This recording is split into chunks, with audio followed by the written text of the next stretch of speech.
SEO, ஒரு drug control authority இது எல்லாமே தொடர்ந்து செஞ்சுட்டு இருக்காங்க.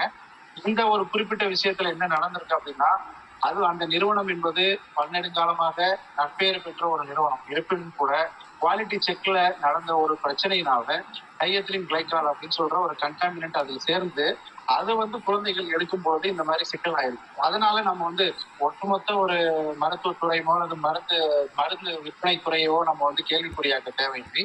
இருப்பினும் நம்ம மருந்து உற்பத்தி செய்யற இடத்துல இன்னுமே நம்ம கண்ணு கருத்துமாக சிடிஎஸ்சிஓ அவங்க நிறுவியுள்ள சமீபத்திய வழிகாட்டு நெறிமுறைகளை சரியாக கடைபிடித்து மருந்து உற்பத்தி ஆகிற இடத்துல இருந்து சில இடத்துல ஸ்டோர் பண்ணி வைக்கிற இடம் வரைக்கும் அது எப்படி விநியோகித்தர்களுக்கு செல்லுது, எப்படி மருந்தகங்களுக்கு செல்லுது, எல்லா இடத்துலயுமே குவாலிட்டி செக் தர கட்டுப்பாடை சரியாக செய்ய வேண்டும் அப்படிங்கிறது நம்ம இந்த ஒரு விஷயம் மூலமா நம்ம படிப்பினையை நம்ம உணர்ந்து கொள்ளணும்.